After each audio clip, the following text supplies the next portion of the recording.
Hey everybody, welcome to the Tesla Life, episode 39 for January 31st, 2018. My name is Russell Frost. I have the pleasure to be your host on this evening's journey into Tesla excitement. And with me, two of my favorite Tesla co-conspirators, my wingman on this show. He is our man in Canada and the man with all the extra Intel fans. Don't mind them on the floor behind him, even though I'm obsessed with them. His name is Mark Coughlin. Can see nothing but blue now. Yes, indeed. That's good. Welcome to the show, everybody. I'll just put my hand here and help Russell out for the rest of the show. Yeah, that helps. That really helps. Somebody in the comments is going to go, "What are those things on the floor?" And then, so yes, send your questions to Russell at the Tesla. yes. No, we're just kidding. We're just goofing around. We got a ton of news this week for sure.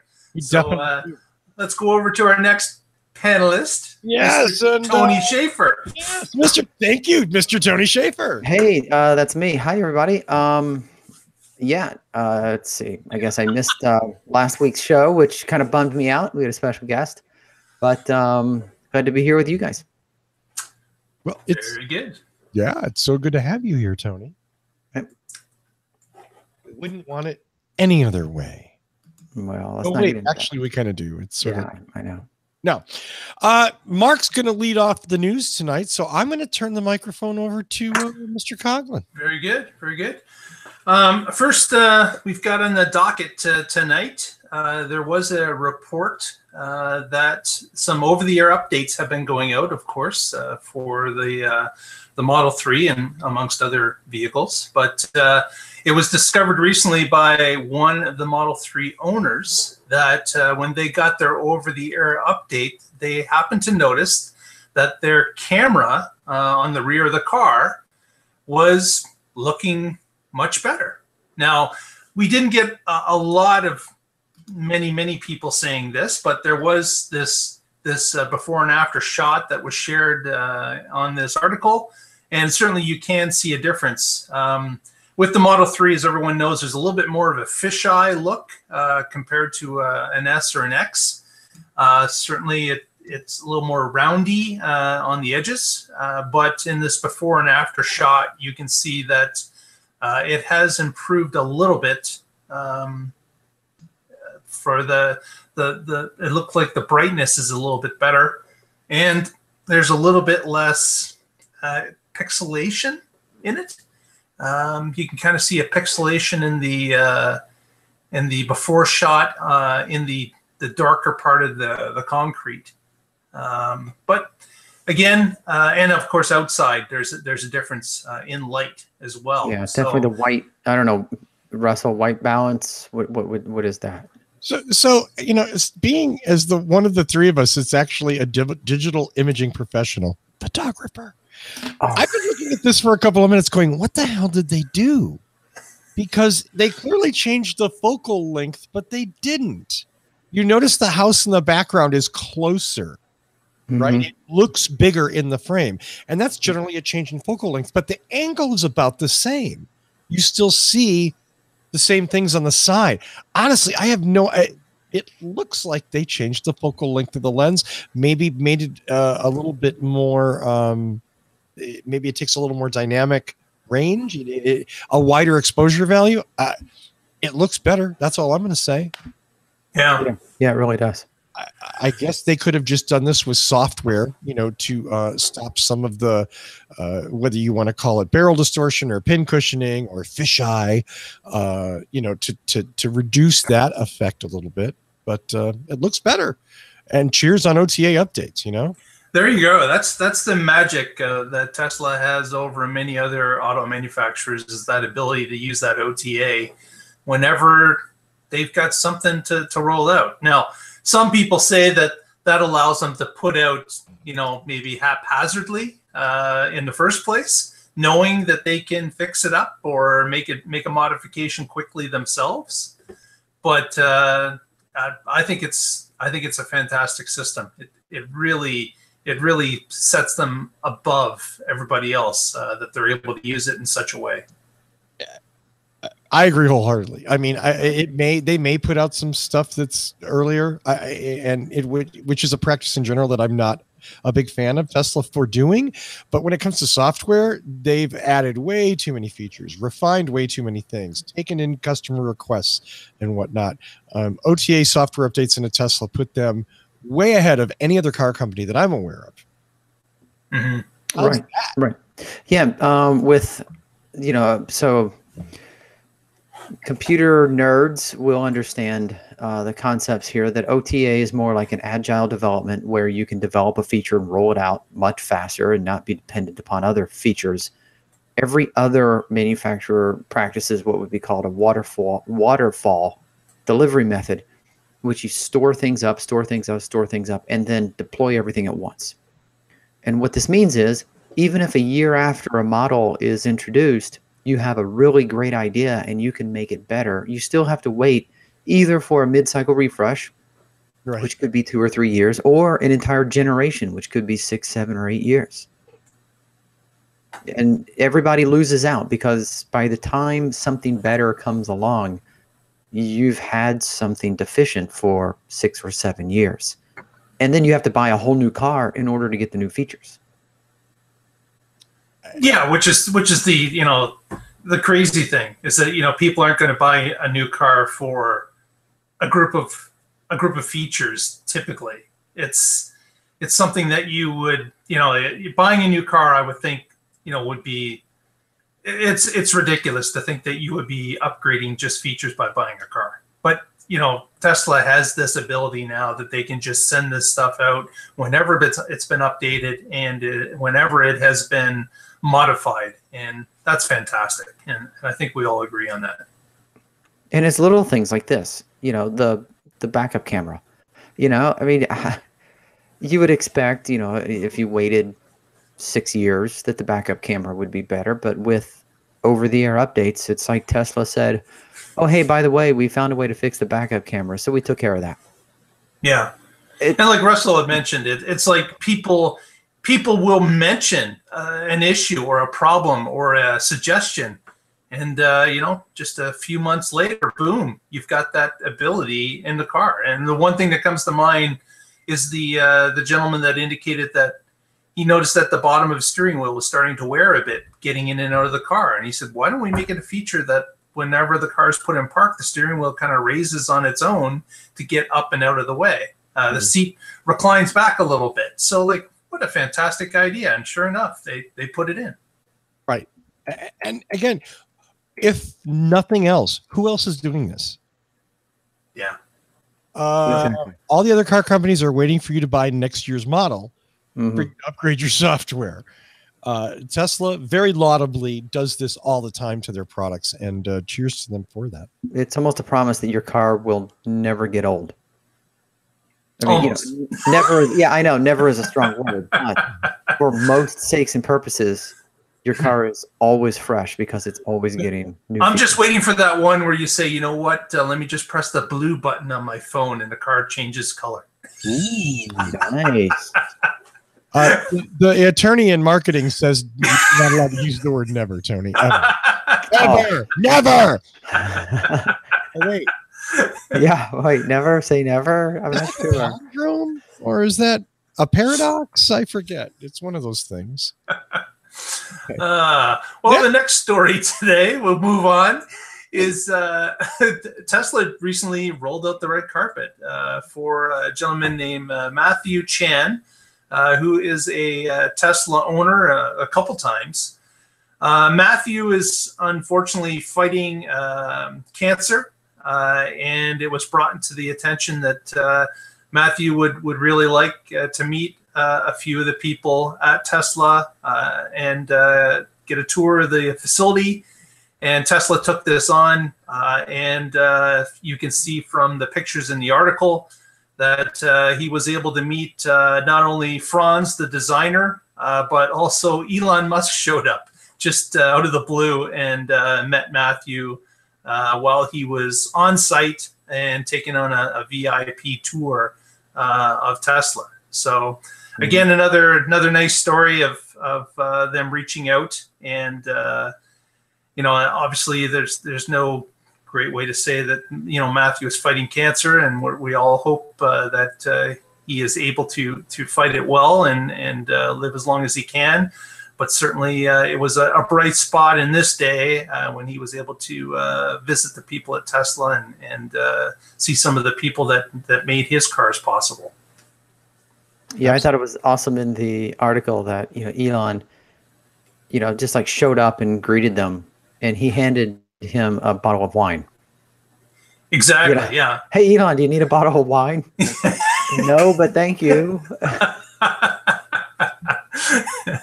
And then you can see the wine in the photo. So yeah. So that was good.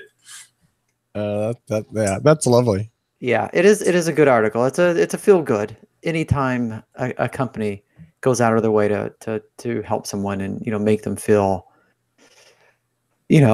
better when they're like it's something to it's certainly not going to be the end all for this gentleman, but it made a bright spot in that week or that month that allowed him to maybe not think about the position he was in, but something else that he wanted to think about.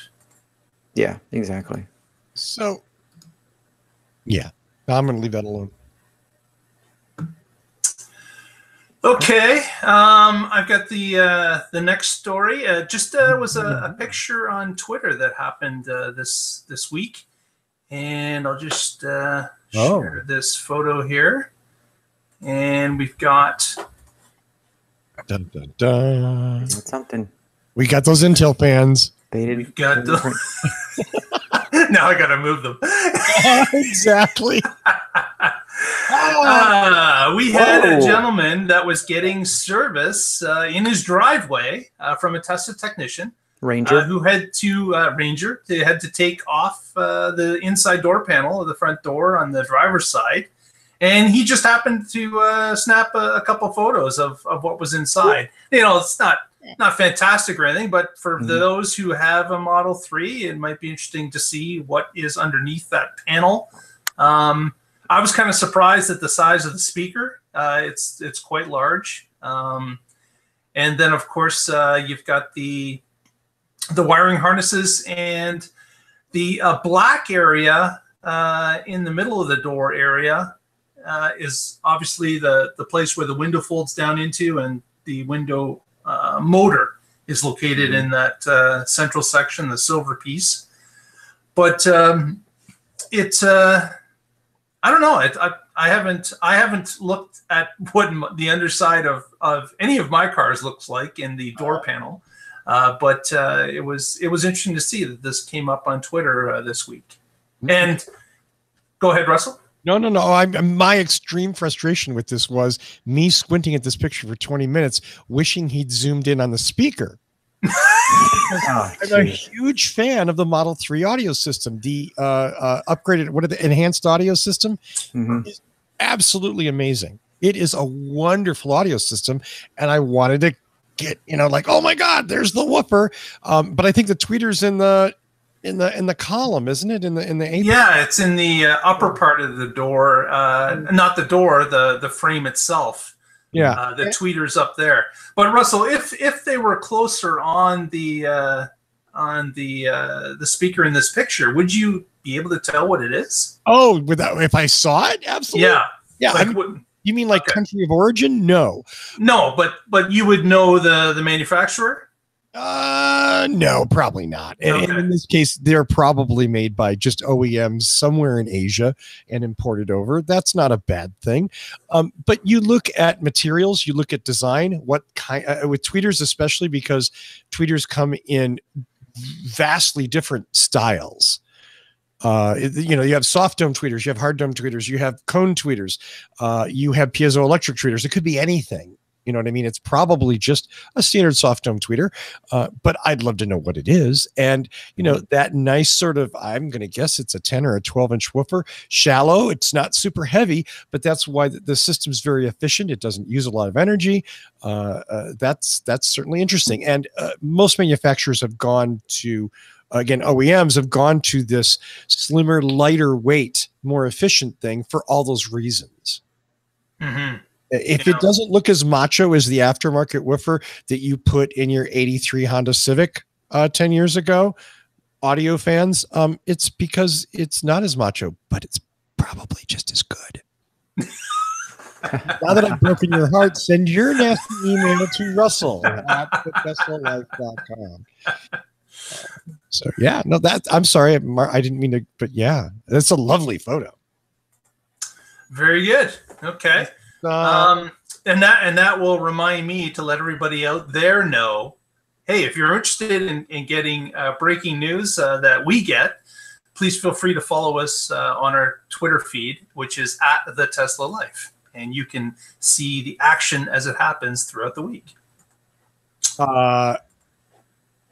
Yeah, absolutely. And you know what? If you want to send us photos of your Model 3, if there's a Ranger service call or whatever, maybe you just decided to tear off a random door panel or open up the dash. Maybe you decided to rebuild the battery compartment. We'd love to see it. And we would be happy to give you credit, of course, for your amazing photography. Yeah, send them in. We're happy to share with the Tesla fans out there. Absolutely. In fact, let's just make if you have a Model 3 and you want to, like visually give us a tour and all that, I think we're open to having you on the show. Or physically give me the car. Or I would happily have you on the show. I would, yeah. Does that mean I get your Prime, Tony? If that happens? Because I have an interest here. Sorry, no, a 2-car household here, so you can have a 2010 Fusion Hybrid. I know, hard sell. I know.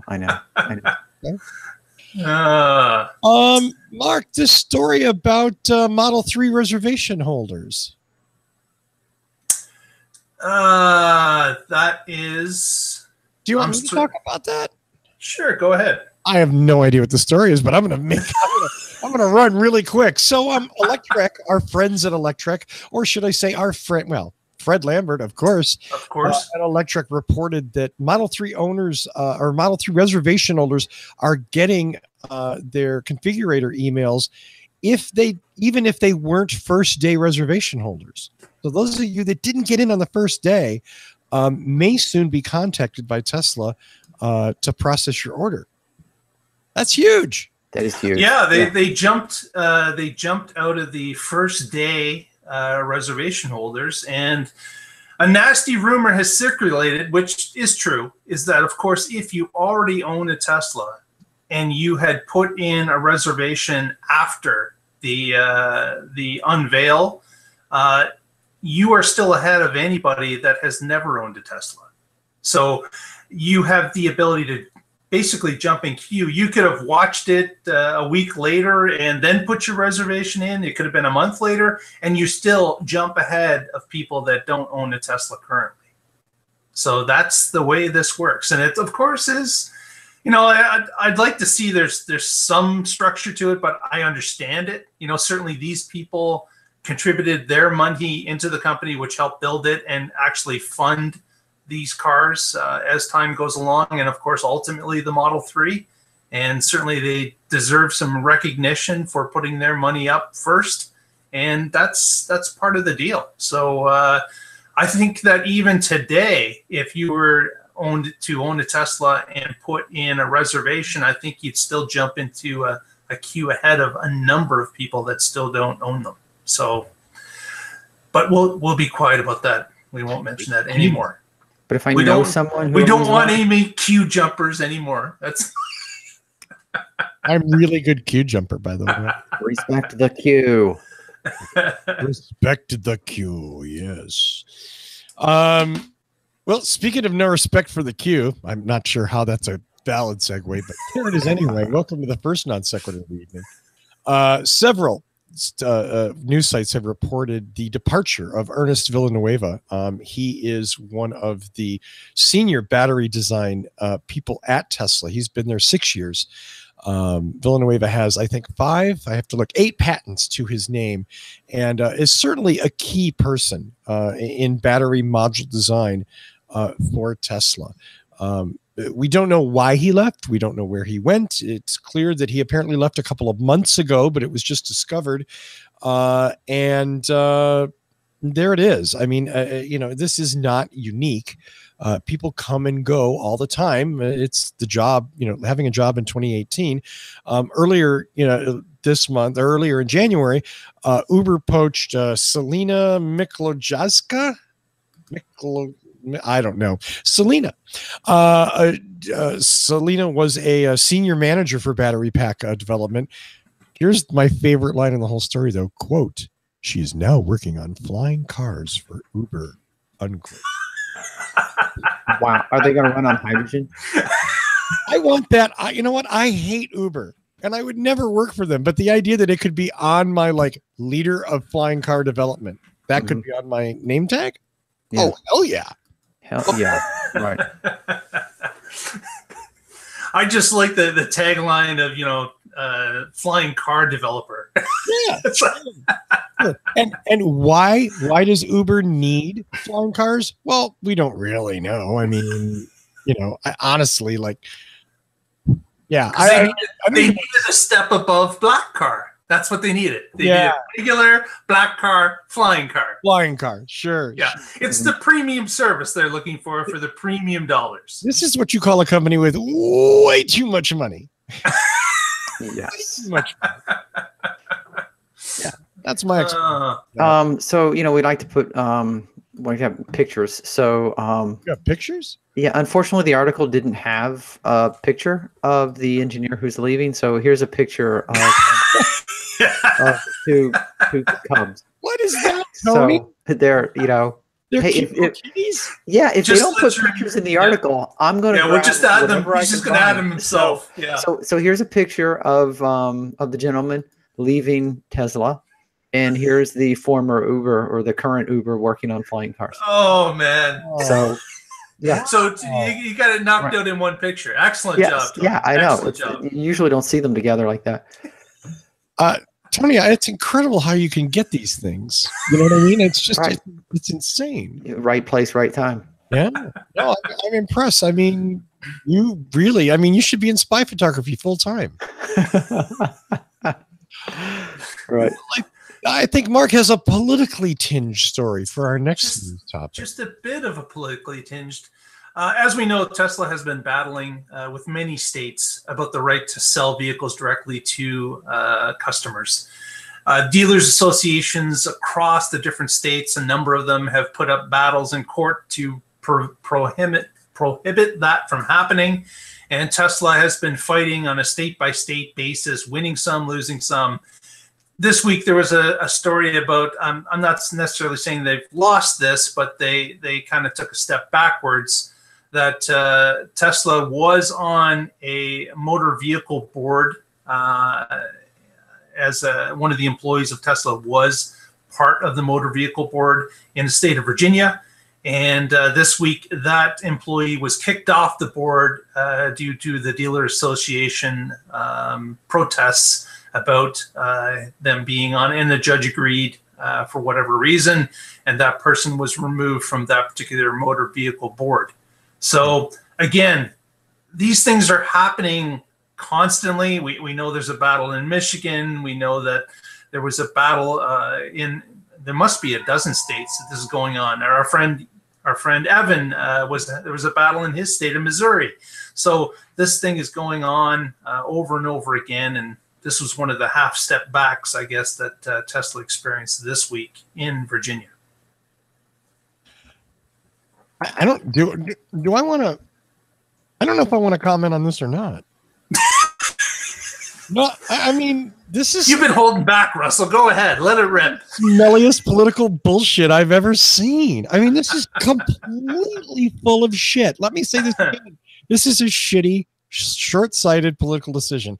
The dude is a 29-year-old employee of Tesla, but apparently the motor vehicle dealer board, you're only allowed to have dealer owners, not employees. So as Cody was not a dealer owner, he did not qualify. So 19 people on this board. Okay, one dude who works for Tesla, one dude who doesn't have ownership position. One dude who doesn't have a strong financial reason to oppose anyone but franchise dealer in Virginia out of 19 was too much for the other 18 franchise dealers to take. They had to kick him off the board.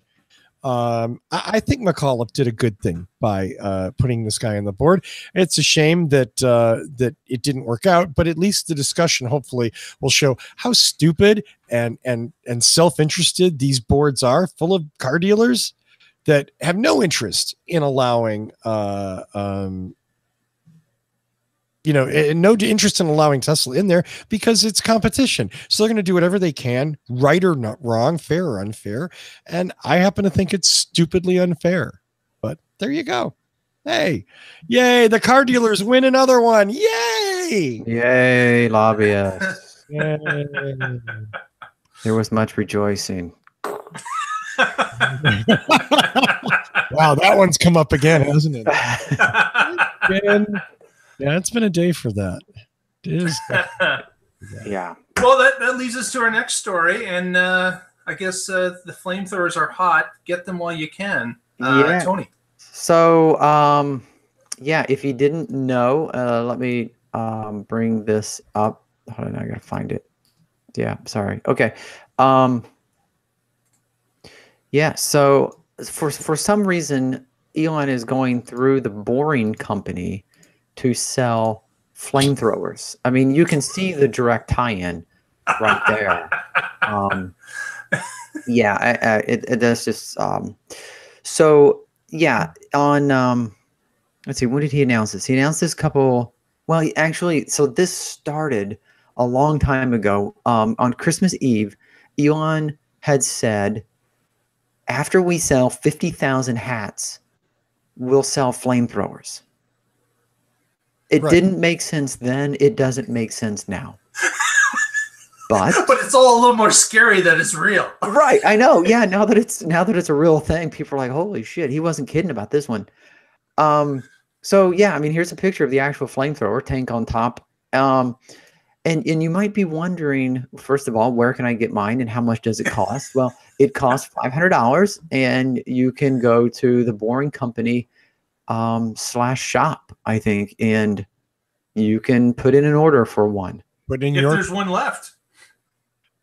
I think they've already gotten thousands of. Yeah, I think the number was pre-orders. The last time I saw was 7,000 pre-orders, and only you make 20,000 of them. So right. Get in line now if you really need a flamethrower. And the other thing you might be wondering is how on earth is it legal for them to sell flamethrowers? Well, it turns out there's some sort of caveat. This flamethrower is limited to less than 10 feet. Yeah. As such, they can sell them. It's a close at hand weapon. Yes. Okay. Now, because it's not a weapon if it's under 10 feet. All it is a barbecue. Right. That's your less than 10-foot safe for the home flamethrower. And I have to look this up because I sorry. So I just love that video. I did read in the article, and I was hoping to find a picture of one, but unfortunately I can't. So in the article it says, so if the flamethrower scares you, if you're nervous, there's a $30 fire extinguisher, which of course is branded by the company. So you have the flamethrower in one hand and the fire extinguisher in the other. And your hat, and you're set for life. With your hat, which I hope is all synthetic material and highly flammable. So if you have $650 to send to the Boring Company, you can get a hat, a flamethrower, and a fire extinguisher. Exactly. Yes. Yeah. Exactly. And I'm sure pretty soon they're going to start selling very small radio-controlled boring machines. Actually, the next thing was already announced, and it's a freeze gun. Nice. Because, of course, once the walls catch on fire, it's great to have a freeze gun to cool things down. That's what you need. Right. Now, of course, all of this comes from Elon Musk's mind. The flamethrower comes from his favorite movie, a Mel Brooks movie, which is Spaceballs. In the Spaceballs movie, they talked about merchandising, and the character that was showing it, which is Mel Brooks actually dressed up as Yoda, is showing the different merchandising shirts and lunch pails, and of course a flamethrower is the one that he ends on. So this is where the flamethrower came from, was Spaceballs. So, and we all know with, you know, Insane and Ludicrous and Plaid Mode, again, all Spaceball references. So obviously this is his favorite movie. I was just going to say, we need to expand Elon's DVD selection just a little bit. Maybe get Monty Python and the Holy Grail in there, and, you know, something else, right? Exactly. Yeah. So wait, let's see. So here's the Mel Brooks. Don't do it. Don't. Yeah, Mel Brooks in question. Here it is. Boom. There you go. Spaceballs, the flamethrower. Flamethrower, children's toy. A children's toy, in quotes. Yes.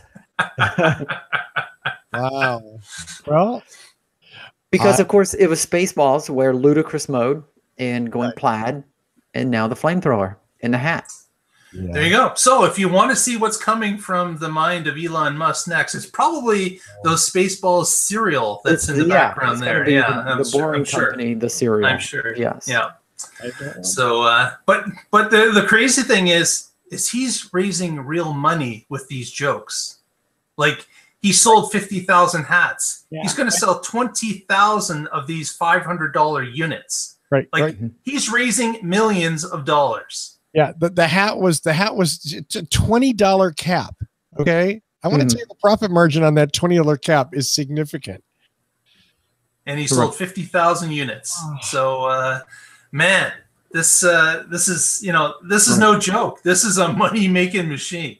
So here's something that Bruno brought up, and I'm trying to Google this real quick here.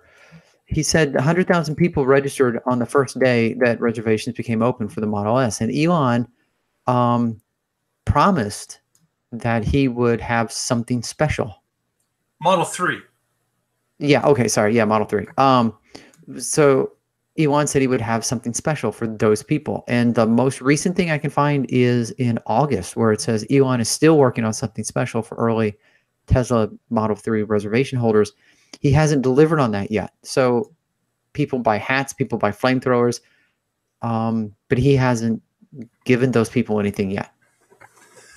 Well, you're right. There was mention, and it's now been kind of quieted. I know that initial reservation holders did get a limited edition print that was sent out. I got one myself, and I can't see where it is. But it was sent to all people that registered on the first day, or actually the first week, I believe. Everybody got a print sent to them in the mail. Wow. So that was something. But it was talked about further that there was something else special. And you're right, it hasn't been mentioned since August. Yeah, so it's kind of the question, is that just going to piddle away? Is he going to, drop the ball on that? Is he going to give them something and make them pay for it? Yeah, I guess we're going to have to wait and see. But yeah, there's a lot of people that have saved those tweets, and the evidence is out there. So it'll be interesting to see if something does come of that or not. Maybe that's something special, is that he's going to enclose them on the top of a Falcon Heavy. You too can be extra space weight on our launch of the Falcon Heavy on February the 6th. Just to be clear, you might explode. And of course, there's no life support. But hey, you may explode too. Yeah. Ouch. Wow. Wow, Matt just updated us. 17.5 thousand flamethrowers sold right now. Oh my gosh. It's almost sold out, folks. Get on there quick. Yeah. So if you haven't started your Christmas shopping yet, now's the time. Why are we helping Elon sell $500 flamethrowers? Can anyone tell me that? No, because it's funny. Oh, come on. It's craziness. It's just absolute lunacy. And it's real. That's the kicker. That's the scary part. That's what should scare us the most. And I think it was a California senator or someone in California government is appalled is appalled that they're selling flamethrowers. Of course, they're not really flamethrowers. I think this device is also used by people that use it to eradicate weeds. Mm-hmm. They hold it down and spray. Yeah, I mean, it's not like... So it's not really a flamethrower. It's not like it's pumping anything. You know, yes, it has a gas canister on it, but it's not shooting it across the road. And yes, of course, it showed a jet of flame out the front, less than 10 feet, but it does have less than 10 feet. Yeah. And in all the videos, it only looks like about 3 feet. So they're really got a wide margin of error there. Mark will be out there defrosting his driveway. Yeah. Hey, until someone tortures their Tesla with one of these, I'm not entertained. I don't want to see that. Oh, with 20,000 of them out there, Russell, that's a high probability we'll be doing another news story in the future. The one's going to spark that up in their Model S and have a tragic outcome. Oh, man. So the next story is much more complicated, but it's a fascinating article, and I just wanted to bring some light to it. Matthew Klippenstein has written some really nice analytical stuff, and he's generally really on point. And when I say on point, I don't mean he's just like he's got cool opinions. I mean, a lot of his stuff is backed up with numbers and graphs and all sorts of official looking things that actually make sense, as opposed to like me, who just comes on here and goes, I think this. So, I tend to read his stuff. He wrote recently, it was published on Naked Capitalism, a story about Model S coalition, quote, the techies and the progressives. And again, with his normal kind of rigor and backing up his opinions, which I think were kind of dead wrong. And in a conversation that Matthew and I had on Twitter the day the article came out, he kind of admitted, yeah, you know what, there's some basic flaws to this one, but it's an interesting piece. And I want to read the TLDR on it just so you guys have an idea. And then you can go to Naked Capitalism, follow the links and read it. Quote, the TLDR is, the vigorous support of the Model S coalition of techies and progressives helped propel Tesla to success. Its triumph thus far has brought Musk extraordinary wealth, fame, and influence. These are scientifically demonstrated to corrode people's judgment, and their fingerprints are all over his consistent inability to respond civilly to criticism. Progressives are already turning against Silicon Valley culture, and Musk's behavior will cause them to turn on him unless he maps a fast, full change of course. In short, Musk's path to success. Say that one 3 times fast, kid. Wow. Go back to quoting. In short, Musk's path to success has narrowed to a razor's edge, with everything coming to a head this year. 2018 will tell us whether he can walk it by keeping the coalition he needs together. The point here, and again, is that he feels as though that progressive and liberal people are the main customer base of Tesla. And my contention with him was that looks nice on paper, but I don't think that that's necessarily true. I kind of took a different angle from the article. Well, please tell me. I don't think it was so much that he was defining what the target audience is. Mm-hmm. I think what he was defining was that both progressives and techies have elevated Tesla to where they are now. Yes. But some of the stuff that Elon has done and said could anger the progressives. Could. You know, he's bashed unions, tried to shut down unions. He's insulted women. I think there was a LGBTQ thing, I think. And he's done stuff that people who care about social issues might find offensive and therefore find him offensive. Also, one of his arguments is these techies who buy the car because it's brand new and it's new tech, a lot of them, it's already saturated. So it was he's alienating the progressives and kind of used up the techies. So who's left? Everybody else. Yeah. And so I see it as a degradation of potential owners through alienation and saturation. And now he has to figure out how to appeal to the remaining, 75% of the populace. The world. Yeah, well, yeah. Or more. Yeah, that's an interesting take, Tony. And they they certainly, the last paragraph or so, they're absolutely right. 2018 is the make or break for Tesla. There's so much riding on this year, and we've said it before in previous shows that this is where they are going to let us know whether they can walk the talk that they have put out there. So we've got Model 3 as the overall big thing that's happening, and the production of that car, getting it up to scale as a mass market car, is going to be the biggest thing that they'll have to achieve. And this is the make or break year. 2017 was just kind of warming up. We knew there was going to be issues. Everyone knows there was going to be issues. Right. The question is, how do they deal with those issues in 2018? And can they start to move the ramp up and make it a hockey stick jump going through 2018 or not? So we're all watching. We all know it has to happen. And I'm sure everyone at Tesla, including Elon, knows that this is something that they have to pass this test, and it has to be passed this year. And it's not just, obviously it's Model 3, it's Model S and X. Problems have to really evaporate. It's Tesla home energy products that they've had trouble shipping, whether it's Powerwall, whether it's solar roof, getting the Buffalo factory up to speed. There's a lot of things in the air right now, and that's all well and fine, and that's great. But in the end, if a manufacturing company doesn't manufacture, nobody's gonna pay attention. Yeah. So, or even worse, they'll stop paying attention with their wallets, right. And Wall Street will falter with what they're doing.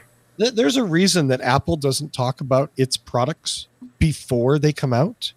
Word of the Apple Watch. I think we talked about this on one of the shows, right? Yeah. Word of the Apple Watch leaked like 90 days before, and suddenly every company on the planet that didn't already have a smartwatch had a smartwatch.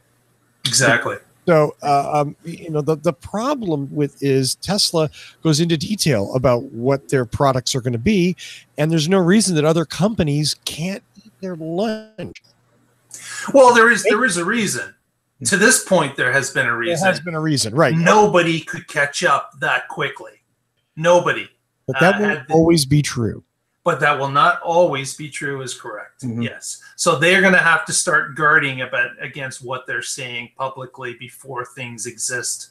But that's going to be a tough thing coming from a company that was a niche manufacturer turning into a mass market manufacturer and having to run the front office more like a larger company. That's going to be difficult, I would think, for Elon to because he seems to want to have fun with it. And as we just seen in the previous story, he has no problem producing 20,000 flamethrowers. So there is something that's in his DNA. He is, which makes it fantastic for us to watch and see what's going on.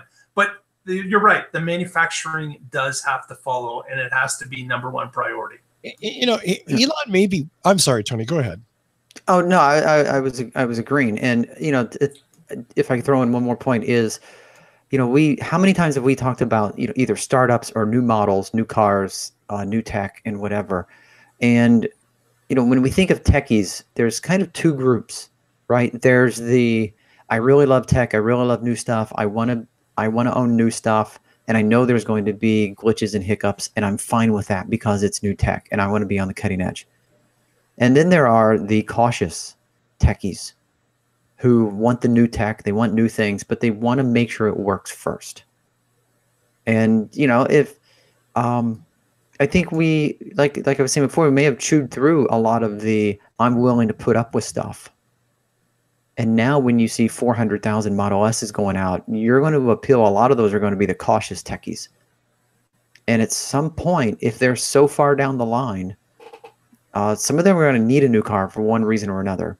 So they're just going to bail on the order. And if they don't see the ramp up occurring as fast as it's going to be, they're going to say, you know what? This new tech isn't worth it right now. I could probably own a car and keep it for almost its lifespan and then sell it before I even get my Model S. 3. Right. Yes, damn it. In a related story, that Evan Fusco, who's a regular on the show, had brought to attention that I had also seen. Business Insider it reported this week that Steve Wozniak, and if you have no idea who Steve Wozniak is, just turn the show off at this point. Steve Wozniak's was the original co-founder of Apple Computer. He was the hardware guy to Steve Jobs' vision and sales technique, strategy, I guess, or talents. Woz is famous for being outspoken in a slightly eccentric way. And I don't want to, in a slightly eccentric way. He's not like crazy or anything, but he has opinions like everybody else. And sometimes they're great and sometimes they're not so great. And he said some silly things and he said some really prescient things. Whatever you want to say, I mean, Woz is a legend in Silicon Valley for founding Apple and getting it off to, to become the amazing company that it is. Mm-hmm. Whether you like their products or not, you have to understand the position that they have in modern industry is pretty huge. So Woz was doing an interview at a Nordic business forum in Stockholm, which is frankly, I don't even know who was there to hear this report, okay? But nonetheless... Norwegians. The Norwegians. Yeah, those Norwegians. Woz commented, he was a well-known fan of the Model S. He used to tweet about it constantly. He used to talk about it all the time, drive it around. And he didn't like some things about it. Guess what? Like most car owners, not everything they have is perfect, and he had some complaints, and then some of which were great, and some of which were just sort of like, well, it doesn't do that. So, yeah. But one of the things that Wozniak did say was that he feels like Elon Musk is overhyping and trying and overheating the self-driving technology that Tesla sells, and he said for himself that, quote, "Now I don't believe anything Elon Musk or Tesla says, but I still love the car." Adding, not in quotes, that other automakers were ahead of Tesla in self-driving technology. Wozniak has a Chevy Bolt. He likes to drive that around town. He takes the Tesla on longer trips because he understands the supercharger network is a huge benefit. I thought this was an interesting article. And the last thing I'm going to say about it is this, and shame on Elon.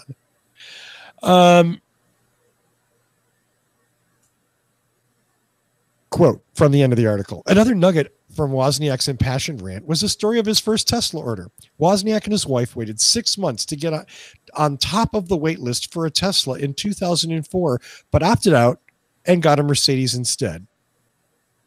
Continuing. When I got to the top of the list, Wozniak said, I received an email from Elon Musk that said, "You're not a real Silicon Valley boy." Now, how the fuck you say that to Steve Wozniak is that is absolutely unreal. From a South African to accuse Wozniak of not being a Silicon Valley boy. Yeah. I don't think Elon Musk or Wozniak ever has to defend their Silicon Valley roots and their influence. They've both been enormous, huge influencers.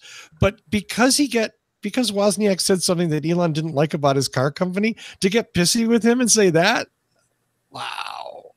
Right. Not even I respectfully disagree. But he comes at Steve and personally attacks him. Yeah. Yeah. I mean, Woz, the product guy to Steve Jobs' market guy, the guy who made the Apple One. Yeah. Come on. I got nothing. Yeah, it shouldn't have happened. Like, really, Musk probably didn't like what Wozniak said about something, and he decided to respond to it. But in hindsight, you know what? You should have just let it go. Yeah, yeah. It's not even saying, okay, Elon, tell you what, why don't you build a computer? Because when Woz did it, computers didn't even really exist yet. I mean, there was a couple of things, but there wasn't. I mean, the Apple was successful and the Apple II was huge because of what they were. Not because they were the very first, but because they were one of the first that actually did what it did so inexpensively and so well. Yeah. I don't think you get to take away Wozniak's, history like no. that. And Woz has attacked many companies equally. Oh. Remember, I mean, he went after Toyota. Yeah, he kind of does that, doesn't he? Like he's kind of a voice out there that comments, and I think the press knows that and goes to him to get comments. Right. Sure. But he is spot on because he is at heart an engineer and he understands how things work. He calls them as he sees them. And hopefully, his intent is at the end of the day, you should make your products better. I agree. Well, we're kind of running out of time, so let's just kind of fire this up. I've got a news story here from Quest Norfolk out of the UK. They've taken, you can rub your eyes, that is a Model S that's been converted into a wagon. What did they do? Mm-hmm. So there was a story that was out. They've been working on this for quite a while. There was an earlier story where they had started to cut the back off the car, and there was a couple of people in there that they allowed to help with it, and there was a couple of media reports. But it appears that it's done, and now we've got a Tesla Model S wagon, or as the British call it, the shooting brake. Yeah. I've never heard that. What in the hell is a shooting brake? I've never heard that expression. I'm not British, but they call it a shooting brake, or as we call it here, a station wagon. Wagon, yeah. Yeah. What was the other word? A fancy word for an estate car. Yes. Yeah.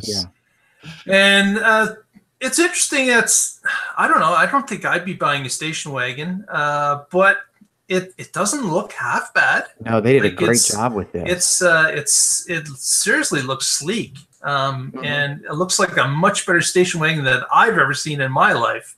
But and it might be. It might be useful. So we'd like to ask the people out there to send us a comment or two as to whether or not they would consider a station wagon in a Model S conversion. But there it is in real life. If you want to see it, there's a number of pictures available on our Twitter feed or on the internet. Yeah, I love the detail they did. Of course, I'm zoomed in here and you can see they couldn't, they kept the original door and they couldn't really do much about the door angle, but they did add this, and extend this accent all the way back to the blacked out pillar that from a distance gives the impression of one huge sheet of glass here, which I mean, the back is just so sleek, and they kept the Tesla motif with the car. They did an amazing job with this. Very good. I'm not a boot. What the hell? Shooting brake fan. Yeah. But I would buy this one. Yeah. This is really slick. It would turn heads. Really? Wow. And speaking of turning heads, Tony, you've got the next story about the more Tesla Model 3 showing up. Yeah. So Tesla picked up 5 more showrooms where they will be showing the Model 3 starting this Friday. And these will be in San Diego, Dallas, Washington, D.C., Newport Beach, and Scottsdale, Arizona. Nice. So they're all there and available to be seen. So drop by. They're on display now and have been during this week. But what I want to really know about is where can I see Elon's Roadster? That's the next story. It is, of course, mounted on the top of a Falcon Heavy sitting in Florida, waiting for its launch. The date has now been set. It is now February the 6th that the planned launch of the Falcon Heavy with the inside first generation Elon Musk Roadster attached as basically test cargo. And as Elon has said in the past, be sure to watch the launch because it's either going to be blow up and fantastic or his car is going to be sent on its way to Mars. So who could miss that? Who could miss that, really? See, I think the Roadster was an opportunity missed. He really should have done a Model S, one of the early Model S's. And that way, when it launches, people could say, look at that S car go. There we go. Yes, indeed. Thank you. I'm out. Tony is here all week if you want to see him. He's off the show. That's worth it, right? 58 minutes into the show was worth that. He waited all the way to almost the end. Oh, I'm going to cut my car. And our final story, Tony has to close out about Model 3s being airlifted. Yes, and in fact, so yeah, tell you what, let me bring up here. I do have pictures, or I just have the one from the article, but so yeah, the Model 3s were, two of them were seen being airlifted across the pond, destined to go to Germany, apparently. And when I saw this headline, the first thing I read, the headline reads on Electrek from Fred Lambert, was Tesla Model 3 vehicles spotted on their way to Germany. And I expected the title to say for European testing, but actually the headline ends presumably to be reverse engineered. Yeah. So quickly. Yes. So these are destined to end up on the autopsy table and to be systematically disassembled after, I'm sure, some driving and some testing and whatever. And I think perhaps in a few years we might see the Mercedes-Benz or the Volkswagen Model S. Model 3. Yeah. Yeah, so it's presumed that these are going to be taken apart and examined, as almost all auto manufacturers do, typically in secret. But I guess someone at a cargo hold in the U.S. on the East Coast spotted these Model 3s being loaded into the airlift containers and being pushed into an airline. So, and of course, they knew where the plane was going. And that's where the Germany came, because the plane is scheduled to be there. So because let's face it, once the plane is the destination is set, that's pretty much where it's going. That's where it's going. Yeah. So no questions there. And putting here, I'm sharing another article from December of last year. The Mercedes benchmarked and dismantled Model X. It looks like to the great happiness of the crowd behind it. Yeah, apparently, and it looks like they totally just trashed it. Yeah, it looks like one of those robot war rings that you see on television. Yeah. They weren't really careful with that. No, that they tore it apart the way they did. That's sort of odd. Huh? Yeah. I mean, whatever. They obviously learn what they learned from it. Yeah, absolutely. Well, there you go. Well, thank you, gentlemen. I think that was quite a bit of news to cover in one mere hour. Let's do some shout outs and go home. Tony? Well, I have a couple of key shout outs. Of course, everybody in the chat room who I've been chatting back and forth with.